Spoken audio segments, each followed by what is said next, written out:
فرزند زہرا یہ حالات برے ہیں۔ کاشانہ بصیرت ایک ایسا مکمل یوٹیوب چینل جس پر محروم بصارت کے لیے بالخصوص اور تمام افراد کے لیے بالعموم سینکڑوں کی تعداد میں اسلامی کتب دستیاب ہیں۔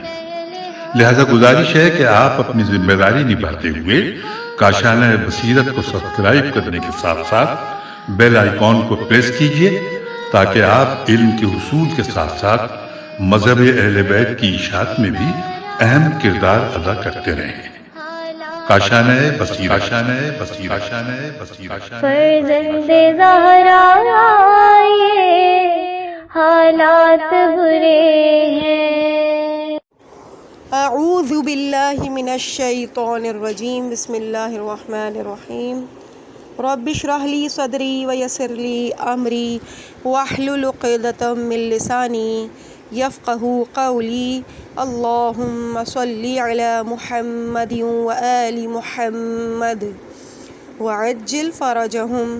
کاشانہ بصیرت کے انتہائی قابل احترام سامعین کرام، السلام علیکم ورحمۃ اللہ وبرکاتہ۔ امید ہے کہ آپ سب خیریت سے ہیں۔ میں آپ کی ریڈر زہرا علی آپ کی خدمت میں کتاب پرواز روح کی ریڈنگ کے 5ویں حصے کے ساتھ حاضر ہوں۔ الحمدللہ صفحہ نمبر 80 پہ پہنچ چکے ہیں۔ باب چہارم کا آغاز ہو رہا ہے اور ہیڈنگ ہے زنجان کا سفر۔ میں ان کے حکم کی تعمیل میں محرم سے 5 روز قبل زنجان کے لیے روانہ ہوا۔ اسی روز عصر کے وقت زنجان پہنچ گیا اور سیدھا ان کے گھر گیا۔ حالانکہ اپنے آنے کی خبر ان کو نہیں کی تھی، مگر دیکھا کہ وہ گھر میں میرے انتظار میں ہیں اور ہر تھوڑی دیر میں اپنے گھر والوں سے پوچھتے ہیں کہ فلاں صاحب آ گئے یا نہیں۔ مجھے یہ سن کر اطمینان ہوا کہ انہوں نے اپنے گھر والوں کو میرے آنے کی خبر پہلے سے دے رکھی تھی۔ اسی رات مجھ سے کہنے لگے کہ ایک نوجوان یہاں بیمار ہو گیا ہے، اس کے والد مجھ سے توقع رکھتے ہیں کہ ان کی عیادت کو جاؤں، اگر چاہو تو تم بھی میرے ساتھ چلو۔ میں نے کہا کہ کیا حرج ہے، میں تو زنجان آپ کے پاس آیا ہوں، آپ جہاں بھی جائیں گے میں بھی ساتھ چلوں گا، کیا فرق پڑتا ہے۔ غرض ہم دونوں اس نوجوان کی عیادت کے لیے گئے۔ اس کی طبیعت بہت خراب تھی۔ حاج ملا آقا جان کو اس نے پہچانا نہیں، ایسا معلوم ہوتا تھا کہ جان کنی کی حالت میں ہے۔ حاج ملا آقا جان نے اس کے ماں باپ کو تسلی تشفی دی اور اس کے لیے دعا کی۔ مجھے اس کی حالت نے بہت متاثر کیا تھا اور جب وہاں سے واپس آنے لگے تو مجھے خیال آیا کہ ممکن ہے کہ صبح ہم لوگوں کو اس نوجوان کے جنازے میں شرکت کرنی پڑے۔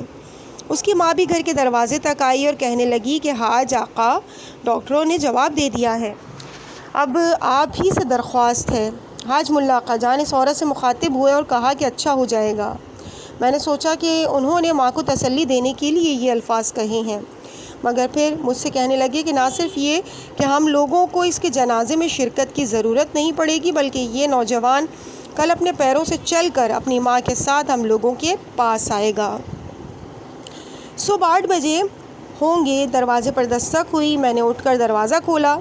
پہلے تو میں نے ان کو نہیں پہچانا۔ انہوں نے پوچھا کہ حاج ملا آقا جان گھر میں ہیں؟ اس سے پہلے کہ میں کچھ کہوں انہوں نے خود ہی آواز دی، آ جائیے آ جائیے، ہم خود آپ کے منتظر تھے۔ وہ نوجوان اپنی ماں کے ساتھ گھر میں داخل ہوا۔ کمرے میں آ کر دونوں بیٹھے تو حاج ملا آقا جان نے مجھ سے دریافت کیا کہ ان کو پہچانا؟ میں نے جواب دیا نہیں۔ کہنے لگے یہ وہی بیمار نوجوان ہے جس کو رات ہم لوگ دیکھنے کے لیے گئے تھے۔ یہ سن کر مجھے بہت تعجب ہوا۔ حاج ملا آقا جان نے اس کی ماں سے کہا کہ جو کچھ ہوا وہ ان کو سنا دو، آقا ابتہی بہت بے چین ہیں۔ ماں نے بیان کیا کہ رات آپ لوگوں کے جانے کے بعد میرے بیٹے کی حالت بہت خراب ہو گئی، سمجھیے کہ مرنے کے قریب تھا، یہاں تک کہ اس کے پیروں میں جان نہیں رہی تھی، آخری سانسیں لے رہا تھا۔ میں اس کے سرہانے بیٹھی رو رہی تھی۔ ایک ساتھ اس نے اپنی آنکھیں کھولیں اور کہنے لگا، اماں، امام رضا علیہ السلام فرما رہے ہیں کہ میرے قبر کی خاک تم لوگوں کے پاس ہے، اس سے اپنی شفا کا کام کیوں نہیں لیتے؟ یہ کہہ کر پھر بے ہوش ہو گیا۔ مجھے ایک ساتھ خیال آیا کہ چند سال پہلے جو ہم لوگ مشہد زیارت سے مشرف ہوئے تھے، اس وقت خطام جو صفائی کر رہے تھے ان کے آگے سے خاک اٹھا کر کاغذ میں پڑیا بنا کر زنجان لے آئے تھے اور آئینے کے پیچھے رکھ دیا تھا۔ اٹھ کر فوراً وہ خاک لے آئی اور بیٹے کے جسم پر ملی۔ الحمدللہ، جیسا کہ آپ لوگ دیکھ رہے ہیں، اس کو شفا ہو گئی۔ وہ جوان خود کہنے لگا کہ اسی بے ہوشی کی حالت میں دیکھا کہ حضرت امام رضا علیہ الصلاۃ والسلام کے حرم میں میں داخل ہوا۔ حضرت زری سے باہر آئے اور مجھ سے فرمایا، اپنی ماں سے کہو کہ میری قبر کی خاک تمہارے پاس ہے، اس سے شفا کا کام کیوں نہیں لیتی؟ میں نے آنکھ کھولی اور یہی جملہ ماں سے دہرایا، پھر خبر نہیں کہ کیا ہوا۔ فجر کی اذان سے مجھے ہوش آیا، بدن میرا پسینے سے شرابور ہو رہا تھا۔ محسوس کیا کہ میرا مرض غائب ہو گیا ہے اور درد وغیرہ کچھ بھی باقی نہیں رہا۔ زنجان میں حاج ملا آقا جان زیب منبر ہوتے اور تربیت افکار اور روحانی ترقی کے بارے میں خوب باتیں کرتے۔ نوجوان ان کی باتیں شوق سے سنتے۔ معمر حضرات ان کے غیر معمولی اخلاق کی تعریف کرتے۔ آیات اور روایات میں ان کی دقت نظر سے علماء استفادہ کرتے۔ اہل معنی اور حال حضرات بھی ان کے معاشرت سے لذت حاصل کرتے۔ زنجان میں جب تک میں رہا انہی کے ساتھ رہا، وہ جہاں جاتے میں بھی جاتا۔ میں اس کوشش میں رہا کہ کوئی موقع ہاتھ سے نہ جانے دوں اور جو باتیں ان سے سنوں ان پر غور کروں اور ان پر عمل درآمد کروں۔ رات کو عموماً مغرب اور عشاء کی نمازیں زنجان کے کسی مسجد میں امام جماعت کے پیچھے پڑھتے۔ مجھ سے کہا کرتے تھے کہ جہاں تک ہو سکے نماز اول وقت پڑھا کرو، با جماعت پڑھا کرو۔ اس کے بعد ہیڈنگ ہے، ایک سائیڈ ہیڈنگ کے طور پہ مجلس کی دعوت۔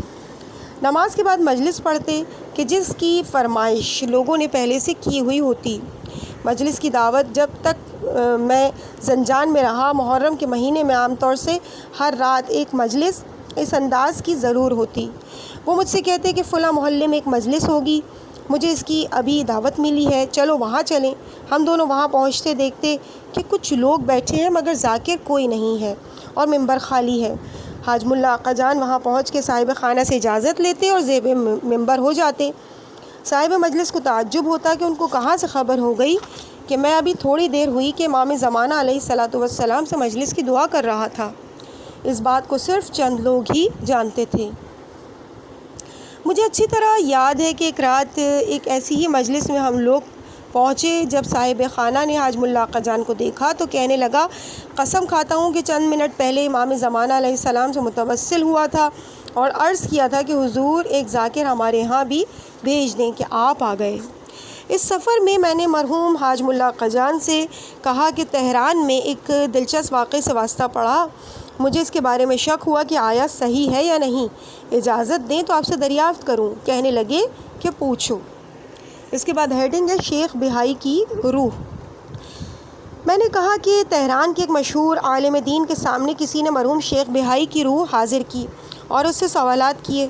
جو لوگ وہاں موجود تھے ان میں سے ایک نے کہا کہ میں نے ایک کتاب میں پڑھا تھا کہ شیخ بہائی نے فرمایا تھا کہ اگر کوئی شخص کسی اہم کام کے لیے روزانہ 100 مرتبہ 10 روز تک بدھ کے دن سے شروع کر کے دوسرے جمعے تک حضور قلب کے ساتھ اس دعا کو پڑھے گا، اگر اس کی حاجت بر نہیں آئے گی تو مجھے لعنت کرے۔ اور یہ دعا ہے۔ اس کے بعد دعا تحریر ہے کچھ اس طرح سے، یا مفتح الابواب یا مقلب القلوب والابصار ودلیل المتحیرین وغیاث المستغیثین، توکلت علیک یا ربی فاقضی حاجتی وکفی محمی ولا حول ولا قوة الا باللہ العلی العظیم وصلی اللہ علی محمد وآلہ اجمعین۔ وہ کہنے لگا کہ میں نے یہ دعا 10 روز پڑھی مگر جمعے سے شروع کر کے اور بدھ کو ختم کی تھی۔ خیال کیا کہ میں نے ختم کو صحیح انجام دیا تھا، ہماری حاجت بر نہیں آئی۔ چاہا کہ شیخ بہائی کو لعنت کروں مگر دل اس بات پر مائل نہیں ہوا۔ اس محفل میں کہ جہاں شیخ بہائی کی روح کو حاضر کیا ہوا تھا، اس سے پہلے کہ کسی کو اس کی خبر ہو، جس نے روح حاضر کی تھی اس میری طرف مڑا اور کہنے لگا، شیخ بہائی کہہ رہے ہیں کہ اختتامہ یوم الجمعہ، یعنی اس دعا کا ورد جمعے کے روز ختم ہونا چاہیے۔ مجھے اپنی غلطی کا احساس ہوا اور بات سمجھ میں آئی کہ میری حاجت جو بر نہیں آئی، اس کی وجہ یہ تھی کہ میں نے یہ دعا جمعے کے روز شروع کی تھی اور بدھ کو ختم ہوئی تھی۔ اس وقت شیخ نے مجھے اس بات کی طرف توجہ دلائی ہے۔ اس سلسلے میں 2 سوال ہیں، ایک یہ کہ کیا ارواح کو حاضر کرنا ممکن ہے، دوسرا یہ کہ دعا کا یہ ختم صحیح ہے یا نہیں۔ حاج ملا آقا جان نے جواب دیا کہ اولیاء اللہ کے لیے ارواح کو حاضر کرنا اور ان سے گفتگو کرنا ایک عام سی بات ہے، مگر ہر آدمی جو دعویٰ کرے کہ میں روحوں کو حاضر کر سکتا ہوں، وہ صحیح کہہ رہا ہے یا نہیں، یہ میں نہیں کہہ سکتا۔ پھر بھی میں کہتا ہوں کہ اگر کوئی شخص اس دعا کو ایک مرتبہ بھی اپنے میں صحیح روحانی کیفیت ایجاد کر کے پڑھے اور اس کی دعا مستجاب نہ ہو تو وہ مجھے لعنت کر سکتا ہے، مگر ان کیفیات کے بغیر سینکڑوں بار بھی ہفتوں پڑھتا رہے اور اس کی دعا مستجاب نہ ہو تو وہ اپنے آپ کو ملامت کرے، شیخ بہائی کو لعنت کرنے کا حق نہیں رکھتا۔ میں نے کہا کہ میں نے ایک کتاب میں پڑھا تھا کہ شیخ بہائی کا کہنا ہے کہ جو شخص بھی کوئی حاجت رکھتا ہو وہ 70 بار یہ کہے، لا الہ الا اللہ بعزتک وقدرتک، لا الہ الا اللہ بحق حقک، لا الہ الا اللہ فرج برحمتک۔ اس کی حاجت بر آئے گی اور اگر نہ بر آئے مجھے لعنت کرے۔ کیا یہ صحیح ہے؟ معصوم علیہ السلام سے بھی روایت ہوئی ہے کیا؟ حاج ملا آقا جان نے کہا کہ اگر یہ بات طے شدہ ہے کہ اس کو شیخ بہائی نے کہا ہے تو یہ یقینی بات ہے کہ وہ معصوم سے روایت کرتے ہیں، کیونکہ شیخ اتنے بڑے آدمی ہیں کہ امکان ہی نہیں کہ وہ ان دعاؤں کو اپنی طرف سے گڑھیں یا ان کے بارے میں انہوں نے بدعت کی ہے، چنانچہ اگر امید کے ساتھ پڑھی جائے تو خوب ہے۔ اس کے بعد ہیڈنگ ہے ابہر کی امام بارگاہ۔ 28 ذی الحجہ کو زنجان کے مضافات میں ایک گاؤں ابہر سے ٹیلی فون آیا تھا اور وہاں کے حاجی صاحب نے حاج ملا آقا جان سے اپنی امام بارگاہ میں عاشورہ محرم پڑھنے کی فرمائش کی تھی۔ حاج ملا آقا جان نے فرمایا کہ میرے یہاں مہمان آئے ہوئے ہیں، اگر وہ آنے کو تیار ہوئے تو پھر میں آ جاؤں گا۔ میں نے حاج ملا آقا جان سے کہا کہ میرے لیے ابہر اور زنجان میں کوئی فرق نہیں، جہاں بھی آپ ہوں گے میں وہاں ہی خوش رہوں گا۔ حاج ملا آقا جان نے دعوت قبول کی اور دوسرے روز یعنی 29 ذی الحجہ کو ٹرین کے ذریعے ہم لوگ ابہر روانہ ہوئے۔ حاج آقائی ابہری خوب آدمی تھے، پاک اور باصفا، اہل محبت و ولایت، اور ان کو اہل بیت عصمت علیہ السلام سے عشق تھا۔ ان کی زندگی کی نعت میں جھوٹ اور ریاکاری کا نام بھی نہیں تھا۔ ان کی زندگی کی لغت میں جھوٹ اور ریاکاری کا نام بھی نہیں تھا۔ ان کے لیے ممکن نہیں تھا کہ مثال کے طور پر ایک روحانی چند ماہ ان کے پاس رہے اور امام زمان علیہ السلام کی خدمت میں حاضر نہ ہو۔ ایک ایسی امام بارگاہ بنائی تھی جس سے حقیقت میں عطر حسینی علیہ السلام کی خوشبو آتی تھی۔ ایک دن اکیلا اس امام بارگاہ میں بیٹھا ہوا تھا، ایک ساتھ رونے کی کیفیت مجھ پر طاری ہوئی۔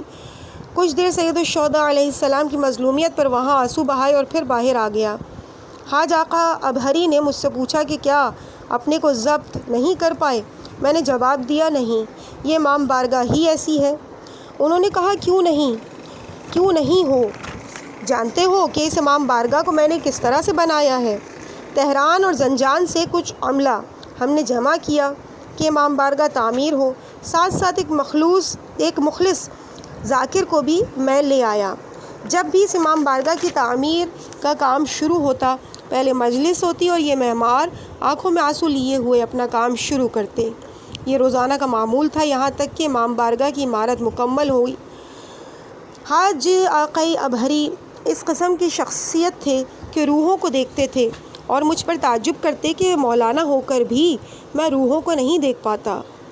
ایک رات وہ جلدی سو گئے تھے، صبح دیکھا کہ وہ صاحب اونگ رہے ہیں۔ میں نے دریافت کیا کہ طبیعت میں کسل کیوں ہے؟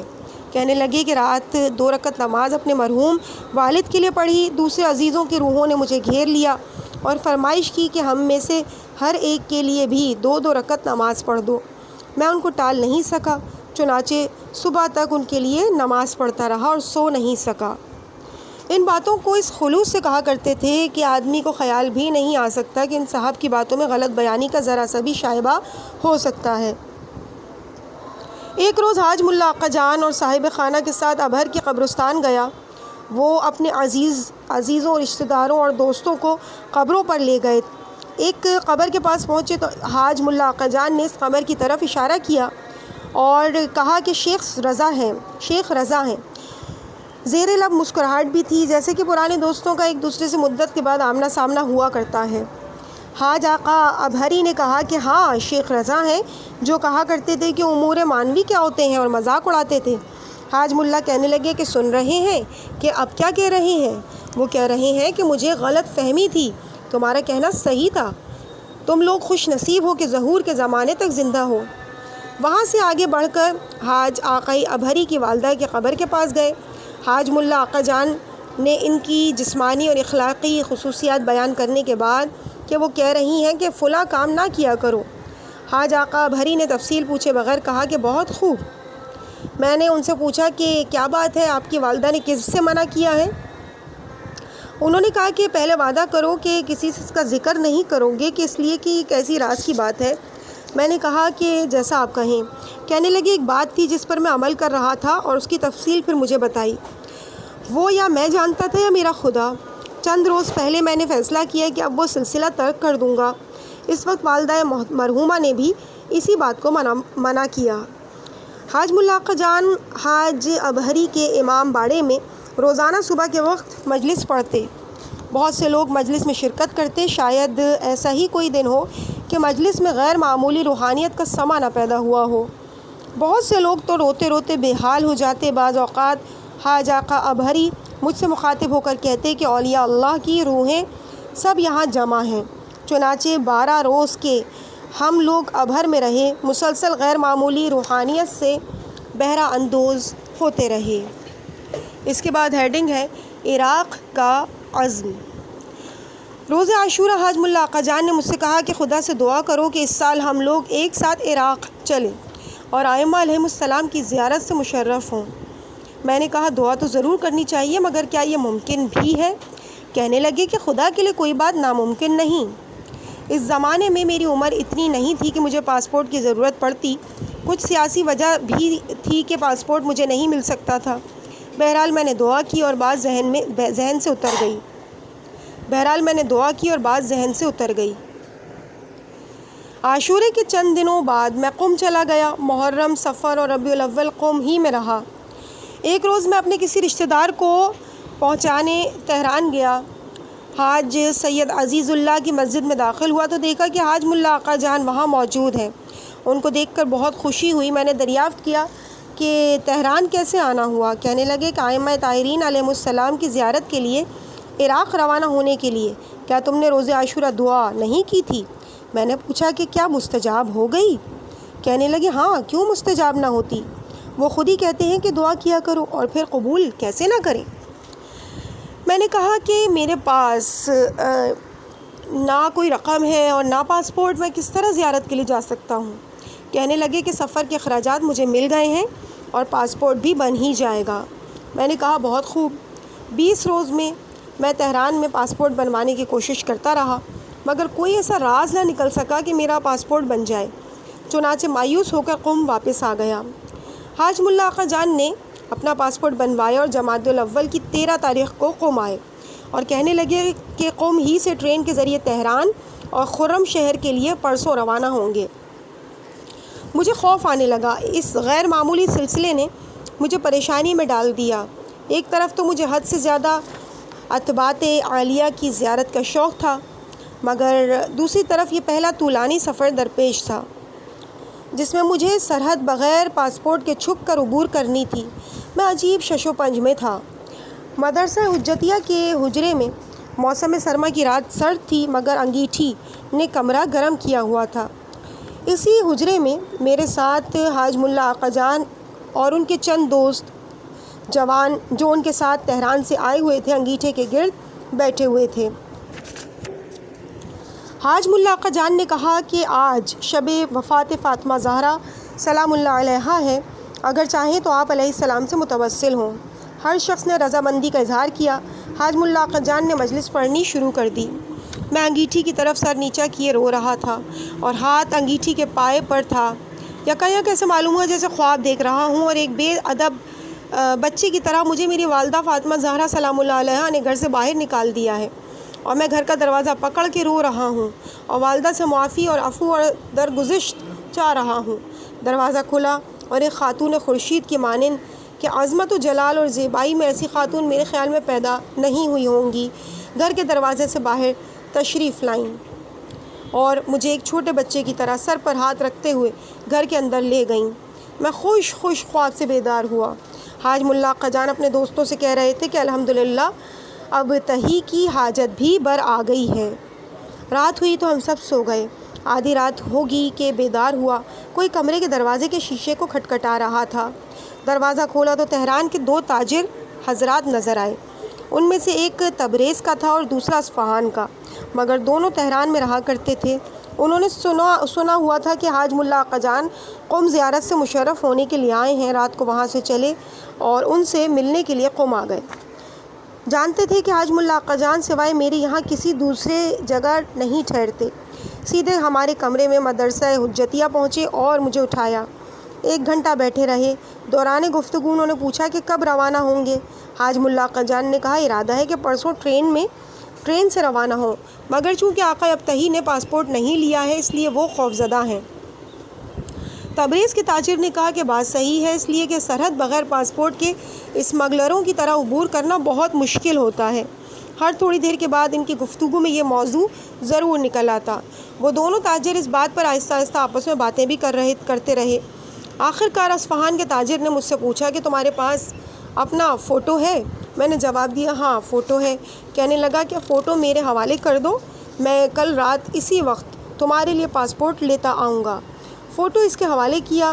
وہ اسی رات بس سے اصفہان گیا اور اگلی شب میرے لیے وہ 1-2 دوسرے ساتھیوں کے لیے میرے لیے اور 1-2 دوسرے ساتھیوں کے لیے جن کے پاس پاسپورٹ لے آیا، جن کے پاسپورٹ نہیں تھے وہ لے آیا۔ اس نے آخر کس طرح اتنا جلدی پاسپورٹ بنوا لیے یہ سوائے اس کے اور کوئی نہیں جانتا۔ صرف ہم لوگوں کو معلوم ہوا کہ تبریز کے تاجر نے اخراجات برداشت کیے ہیں اور اصفہان کے تاجر نے دوڑ بھاگ کا بیڑا اٹھایا تھا، اور آخر کار پتہ چلا کہ یہ لوگ حضرت صدیقہ طاہرہ علیہم السلام کی طرف سے مامور کیے گئے تھے۔ میں 20 روز تک تہران میں مختلف جگہ دوڑتا رہا مگر پاسپورٹ نہیں ملا۔ اب مجھ پر واضح ہوا۔ اس کے بعد صفحہ نمبر 94 ہے اور باب پنجم کا آغاز ہو رہا ہے۔ اس میں ہیڈنگ ہے سفر عراق۔ جمادی الاول کی 14 تاریخ کو عصر کے وقت ہم لوگ قم سے خرم شہر کے لیے ٹرین سے روانہ ہوئے۔ یہ پہلا طولانی سفر تھا جو ہم نے حاج ملا آقا جان کے ساتھ کیا۔ سفر میں استاد سے زیادہ استفادہ کرنا چاہیے، اس لیے میں نے اپنے سارے حواس جمع کیے ہوئے تھے تاکہ اخلاقیات اور ان کے دوستوں اور ساتھیوں سے طور طریقے اور رویے سے صحیح استفادہ کر سکوں، جس طرح ارسطو کے شاگردوں کے بارے میں کہا جاتا ہے، اور ان حضرات کے علوم و معارف سے قریب ہو سکوں۔ اخلاقیات میں ہے کہ وہ صاحب خلق عظیم کی اقتدا کرتے تھے، ان کی تعریف نہیں ہو سکتی۔ اسی رات 15 جمادی الاول کو ہم لوگ ٹرین میں تہران خرم شہر سفر کر رہے تھے۔ مجھے نیند آ گئی۔ صبح دوستوں نے بتایا کہ جب تم سو رہے تھے تمہارا سر حاج ملا آقا جان کے زانوں پر آ گیا۔ وہ کمال تحمل و صبر سے صبح تک بیٹھے رہے اور تمہارا سر اپنے زانوں سے گرنے نہیں دیا کہ کہیں جاگ نہ جاؤ، جبکہ سردی کی راتیں لمبی ہوتی ہیں۔ ہم لوگوں نے کتنا ہی کہا کہ آپ بیٹھے بیٹھے تھک جائیں گے، اگر اجازت دیں تو ان کا سر آہستہ سے ان کے لباس پر رکھ دیں۔ انہوں نے کہا نہیں، اس کی ضرورت نہیں۔ لوگوں نے بیان کیا کہ میرے بارے میں ایسی باتیں کہیں جس سے وہ لوگ مطمئن ہو جائیں، میں یہاں ان تعریف و توصیف کی باتوں کو دہرا نہیں سکتا۔ صبح جب میں اٹھا تو دیکھا کہ ان کا پیر بے حس ہو چکا ہے۔ ساتھیوں نے ان کو خوب ملا، تب جا کر وہ پیروں کو حرکت دے سکے۔ وہ مجھ سے کہنے لگے کہ سفر میں لطیفے لطائف بیان کر سکتے ہو مگر نہ جھوٹ بولو اور نہ کسی کی توہین کرو۔ پورے سفر میں بجز کربلا کے ان کو کہیں غمگین اور افسردہ نہیں دیکھا۔ ہمیشہ حشاش بشاش اور خوش رہے، مسلسل حکمت کی باتیں سناتے رہے یا روایات اور قرآن کی آیات کی تلاوت کرتے رہے۔ رات کو تھوڑی دیر سوتے رہتے، آخر شب تہجد میں مشغول ہو جاتے، نماز شب پڑھتے۔ ایک روز میں نے ان سے کہا کہ جب میں زنجان میں تھا تو آپ نے مجھے حکم دیا تھا کہ نماز شب پڑھا کرو، مگر آپ کبھی نماز شب نہیں پڑھتے تھے، مگر سفر میں ہم دیکھ رہے ہیں کہ ہر رات آپ نافلہ شب ضرور پڑھتے ہیں۔ کہنے لگے کہ میں 70 سال کا ہو گیا ہوں، زنجان میں راتوں کو مجبور تھا کہ 4 گھنٹے ممبر پر مجلس پڑھا کروں، اول شب کی مجلس اور اس کے بعد پچھلے پہر کی نماز شب دونوں کو پورا نہیں کر پا رہا تھا، اس لیے کہ اب صحت بھی اجازت نہیں دے رہی تھی، عمر کے لحاظ ضعیف بھی تھا، دن کو بھی نہیں سو پاتا تھا۔ چونکہ میرا پیشہ زراعت ہے اس لیے اس کے بھی سارے کام میں ہی کرتا تھا۔ سفر میں یہ زحمتیں کم ہو گئی ہیں الحمدللہ، آج آخر شب تہجد اور نماز شب ادا کر پا رہا ہوں۔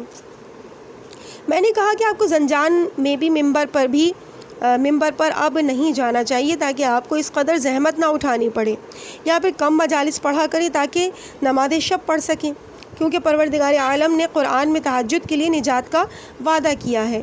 کہنے لگے ایک مرتبہ زنجان میں اسی سوچ میں پڑ گیا کہ یا تو نماز شب پڑھا کروں اور مجالس کم پڑھوں، یا پھر مجالس پڑھا کروں نماز شب کو ترک کر دوں۔ خواب میں مجھ سے فرمایا گیا کہ نماز شب ایسی عبادت ہے جس کا نفع صرف تم کو ملتا ہے، مگر ممبر اور معزہ اور ذکر حسین علیہ السلام ایسی عبادت ہے جس کا فائدہ تم کو بھی ہوتا ہے اور دوسرے لوگ بھی اس سے استفادہ کرتے ہیں۔ جہاں بھی ایسی عبادات سامنے ہو جن کا فائدہ دوسرے لوگوں کو بھی پہنچتا ہو وہ مقدم ہوں گی۔ حاج ملا آقا جان تھوڑی غذا کھاتے، کم بولتے، ان کا قلب پروردگار اور ائمہ اطہار علیہ السلام کی محبت سے پر تھا۔ سادات اور پیغمبر صلی اللہ علیہ وآلہ وسلم کے فرزندان ان کی نظر میں غیر معمولی حد تک محترم تھے۔ وہ کہا کرتے تھے کہ روایت ہے کہ راستہ چلتے ہوئے سادات کے آگے نہیں چلنا چاہیے، جب سادات بریکٹ میں خواہ وہ عمر میں چھوٹے ہی کیوں نہ ہوں۔ جب سادات آتے تھے تو وہ ان کے سامنے کھڑے ہو جاتے تھے اور کہا کرتے تھے کہ یہ حدیث میں ہے کہ اگر کوئی کسی سادات کو دیکھے اور اس کے سامنے کھڑا نہ ہو اور بیٹھا رہے تو خدا اس کو ایسے درد میں مبتلا کرتا ہے جس کی شاید ہی کوئی دوا ہو سکے۔ وہ ہمیشہ دو زانو بیٹھا کرتے تھے، سفر اور دوستوں کے درمیان بھی آداب کو ترک نہیں کرتے تھے۔ اگر کبھی ہم لوگ ان سے کہتے کہ سنا ہے کہ دوستوں کے درمیان آداب کی ضرورت نہیں رہتی، تو کہا کرتے کہ جو لوگ یہ کہتے ہیں ان سے میرا ایک سوال ہے، اور وہ یہ کہ کیا ادب اچھی چیز ہے یا نہیں؟ وہ یقیناً کہیں گے کہ ادب ایک اچھی چیز ہے، تو میں جواب میں یہ عرض کروں گا کہ انسان ایک اچھی چیز کو اپنے دوستوں کو کیوں نہ دے اور ان سے کیوں روکے رکھے۔ بہرحال یہ ان بزرگ کے ادب اور اخلاق کا مختصر سا احوال ہے جو ہم نے ان کے ساتھ سفر کے دوران مشاہدہ کیا۔ جب ایران کی سرحد پر پہنچے تو مجھ سے کہنے لگے کہ میں اپنے آقا سید الشہداء کی خوشبو سونگھ رہا ہوں۔ ہم لوگوں کی توجہ جناب علیہ السلام کی طرف مبذول کرنے کے لیے وہ اکثر ایسے جملے کہا کرتے تھے۔ اس کے بعد ہیڈنگ ہے کاظمین۔ ظہر کا وقت تھا کہ بغداد سے کاظمین گئے اور سیدھے حضرت موسیٰ ابن جعفر علیہ السلام کے حرم مطہر کی زیارت سے مشرف ہوئے۔ اس قدر خوش تھے کہ بے اختیار بغیر اذن دخول حرم میں داخل ہو گئے، مگر حاج ملا آقا جان جب تک ہم لوگ واپس نہیں ہوئے اس وقت تک وہ عتبہ مقدسہ کی ایک طرف کھڑے رہے اور ذریعہ مقدس پر توجہ مرکوز کیے رہے۔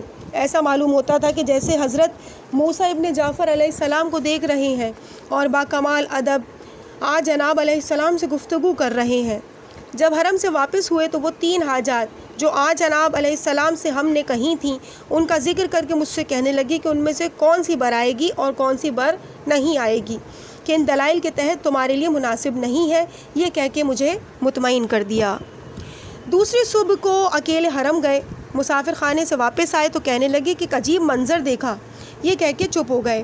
میں نے اصرار کیا کہ کیا بات تھی؟ کہنے لگے کہ جب حرم میں داخل ہوا تو دیکھا کہ حضرت موسیٰ ابن جعفر اور امام جواد علیہ السلام تشریف فرما ہیں۔ میں نے ان کو سلام کیا، انہوں نے سلام کا جواب دیا۔ میں ان کے سامنے کھڑا تھا اور زیارت جامعہ پڑھ رہا تھا۔ ایک ساتھ دیکھا کہ دونوں حضرات اٹھے، حضرت موسیٰ ابن جعفر علیہ السلام سر جھکائے کھڑے ہو گئے اور صدر دروازے کی طرف دیکھ رہے تھے۔ میری بھی نظر ادھر گئی تو دیکھا کہ حضرت علی ابن موسیٰ رضا علیہ السلام داخل ہوئے۔ حضرت موسیٰ ابن جعفر اور امام جواد علیہ السلام کے درمیان آئے اور تینوں حضرات بیٹھ گئے۔ حضرت علی ابن موسیٰ رضی اللہ علیہ السلام نے امام جواد کو مخاطب کر کے فرمایا، اس شہر میں اتنی تعداد میں شیعہ ہیں، ان کا جواب کیوں نہیں لکھا جاتا؟ امام جواد علیہ السلام نے ہاتھ میں کاغذ اور قلم لیا اور ان کے نام علی ابن موسیٰ رضی اللہ علیہ السلام سے پوچھتے جاتے اور لکھتے جاتے۔ ان کی حاجات کی بھی یاد دہانی ہوتی اور حکم صادر ہوتا کہ وہ پوری کر دی جائیں۔ حاج ملا آقا جان نے کہا کہ مثال کے طور پر فلاں صاحب اپنے ایک دوست کا نام لیا، ان کا نام بھی لکھا اور ان کی حاجت بھی پوری ہوئی۔ وہ حاجت شاعری کا مزاج اور وجدان کا حصول تھا۔ میں نے ان صاحب سے پوچھا تو کہنے لگے کہ صحیح ہے، میں کل تک ایک شعر بھی نہیں کہہ پاتا تھا۔ رات میں حضرت موسیٰ ابن جعفر علیہ السلام اور امام جواد علیہ السلام سے درخواست کی اور آج صبح جو سو کر اٹھا تو عام بات پر بھی شعر کے انداز میں کہہ رہا ہوں۔ کچھ روز ہم لوگ کاظمین میں رہے، نواب اربا کے قبور کی بغداد میں زیارت کی۔ نواب اربا کے بارے میں حاج ملا آقا جان نے جو دلچسپ بات کہی وہ یہ تھی کہ جس طرح ہم لوگ اس بات کے معتقد ہیں کہ ائمہ اطہار علیہم السلام معصوم ہیں، اسی دلیل کے تحت ہم کو کہنا چاہیے کہ نواب اربا بھی ایک نوح کے عصمت کے حامل ہیں۔ اگر ان کو ایسا نہ سمجھیں بلکہ گنہگار اور غلط کار اور سہو اور بھول چوک کے آدمی جانیں، تو پھر ان باتوں پر جو وہ ہم سے نقل کرتے ہیں ان پر ہمارا اعتماد کس طرح سے باقی رہے گا؟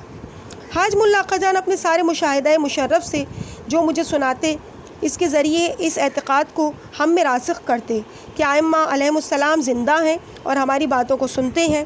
اس سلسلے میں ہم لوگوں کی سے ہلکی سی بھی غفلت نہیں ہونی چاہیے۔ وہ زیارت جامعہ اور زیارت امین اللہ کو بہترین زیارت سمجھتے تھے۔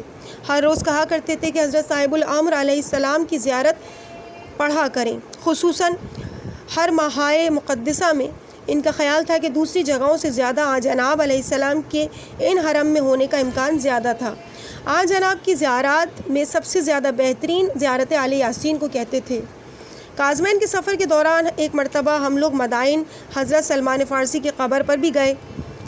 ہر روز صبح کے وقت جب حضرت موسیٰ ابن جعفر علیہ السلام کے حرم سے واپس ہوتے تو سید رضی اور سید مرتضیٰ کی قبر پر کھڑے ہو کر سلام عرض کرتے، فاتحہ پڑھتے۔ انہوں نے بتایا کہ ایک بڑے شیعہ شاعر شیخ کاظم ازہری کی قبر سید مرتضیٰ کی قبر کے پاس ہے۔ اور اسی مقام پہ صفحہ نمبر 100 پہ ہم پہنچ چکے ہیں اور یہ خوبصورت حسین زیارت کا سفر جاری ہے، اور ہم اپنی ریڈنگ کے اس پارٹ کو یہیں پہ روکتے ہیں۔ انشاءاللہ اس سے آگے اسی زیارت کے سفر کو کنٹینیو کرتے ہوئے اگلی ہیڈنگ جو کہ کربلا معلیٰ کی ہے، اس کا آغاز کریں گے اگلے پارٹ میں، اور یہی صفحہ چل رہا ہے پیج نمبر 100۔ مجھے اپنی دعاؤں میں یاد رکھیے گا۔ والسلام علیکم ورحمۃ اللہ وبرکاتہ۔